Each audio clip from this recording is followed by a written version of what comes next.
ससुर और बहू। सपना तो आज अपने ससुर जी को देखकर चौंक गई।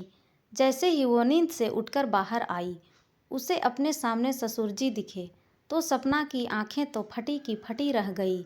कुछ देर के लिए तो वो घूरती रही, क्योंकि उसे यकीन नहीं हो रहा था कि उसके सामने ससुर जी खड़े हैं।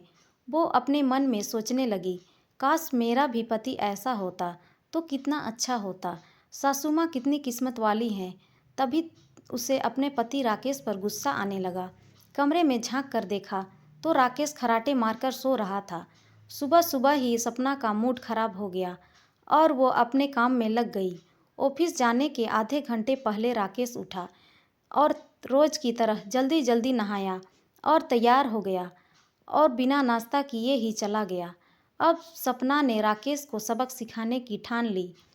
प्यार से समझाने का कोई असर हुआ ही नहीं, लेकिन अब ताने या गुस्से का भी कोई फायदा नहीं होने वाला है। मेरे पति बहुत ढीठ इंसान है, उन्हें अलग तरह से समझाना पड़ेगा। उस दिन जब राकेश बिना नाश्ता किए निकल गया तो हमेशा की तरह सपना ने गुस्सा नहीं किया, क्योंकि उसके दिमाग में तो सिर्फ ससुर जी चल रहे थे। वो अपने ससुर जी से बहुत प्रभावित थी। उसे हमेशा ससुर जी जैसे आदमी पसंद थे, लेकिन बदकिस्मती से उनके बेटे राकेश में वो गुण नहीं थे। जब राकेश ने सपना जब राकेश से सपना की शादी हुई थी, तब भी सपना के माता पिता ने अपने ससुर जी के स्वभाव को और समाज में उनके नाम को देखकर ही शादी के लिए हाँ कहा था। ससुर जी रिटायर होने के बाद भी सुबह जल्दी उठकर स्नान करते और वॉक पर जाते, घर आकर पूजा पाठ करते और शानदार कपड़े पहनकर तैयार हो जाते। रिटायर के बाद भी वो घर पर बैठना नहीं चाहते थे, इसीलिए उन्होंने पार्ट टाइम जॉब ज्वाइन कर ली थी। ससुर जी को घर पर बैठकर आलसी नहीं बनना था। वे बहुत शौकीन इंसान थे।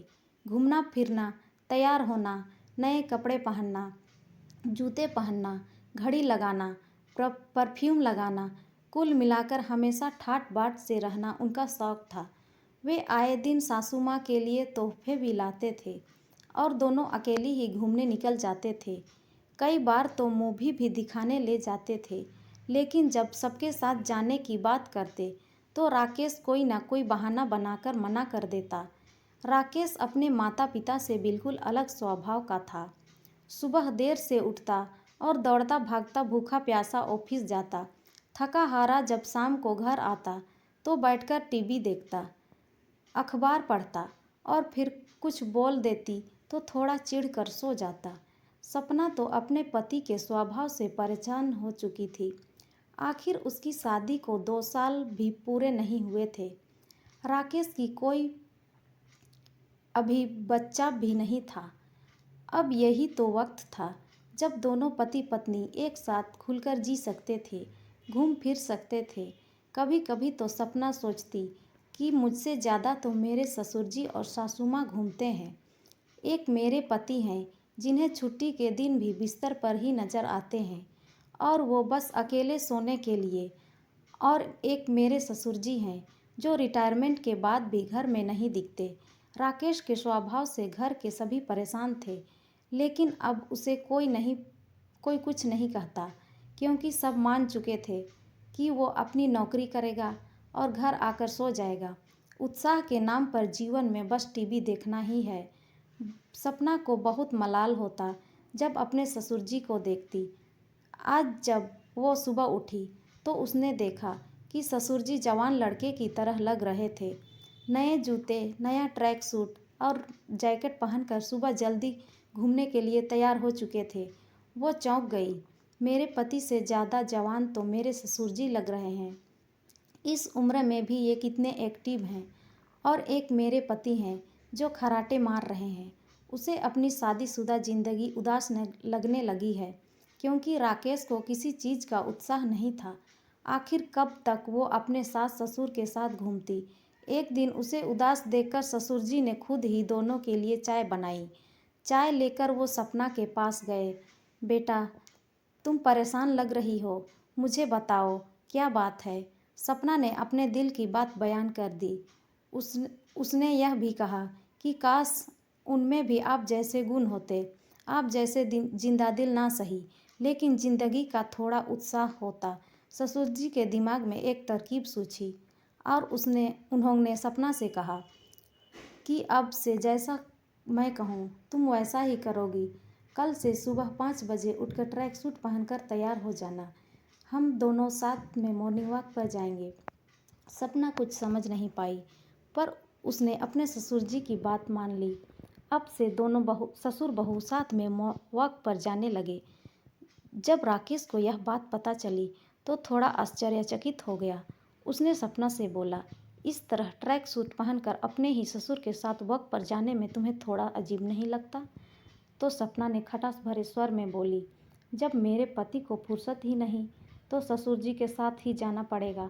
कुछ समय के बाद सपना ससुर जी और सासू माँ के साथ घूमने फिरने लगी, मूवी देखने जाने लगी और राकेश को धीरे धीरे ये सब बुरा लगने लगा।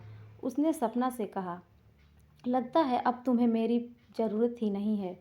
सपना ने भी प्यार से ताना देते हुए कहा, अगर आपके भरोसे रहूँगी तो मेरी ज़िंदगी आपके जैसे उदास हो जाएगी। इसीलिए मैंने अकेले ही एंजॉय करना सीख लिया है। राकेश को यह बात सुनकर अच्छा नहीं लगा। अब तो छुट्टी के दिन भी अकेला घर पर सोता और राकेश के माता पिता और राकेश की पत्नी कभी पिकनिक पर जाते तो कभी लॉन्ग ड्राइव पर निकल जाते, लेकिन राकेश को कोई नहीं पूछता। एक शाम जब सभी साथ बैठे थे तब ससुर जी ने कहा कि बहू तुम पैकिंग कर लो, इस बार हम तीनों घूमने चलेंगे। मैंने 3-4 दिन का प्रोग्राम बनाया है। अब राकेश चौंक गया। 3-4 दिन? आखिर आप लोग कहाँ जा रहे हैं? मुझसे भी पूछ लिया होता तो मैं भी छुट्टी लेता। राकेश की आवाज़ में थोड़ा गुस्सा था। तभी राकेश के पिताजी बोले, छुट्टी लेता?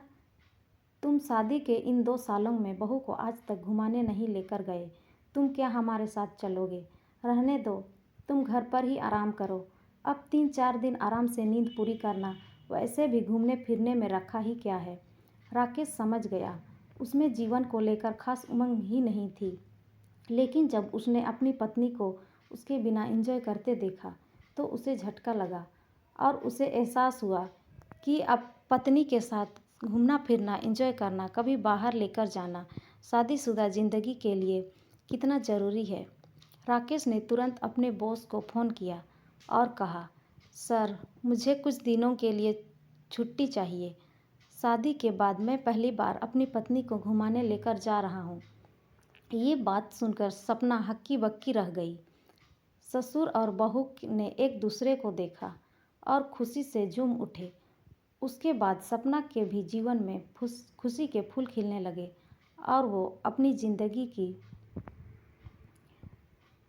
पहली हनीमून पर जाने में बहुत खुश थी। तो दोस्तों, ये कहानी आपको कैसी लगी कमेंट में ज़रूर बताएं और अच्छी लगी हो तो लाइक और सब्सक्राइब ज़रूर करें।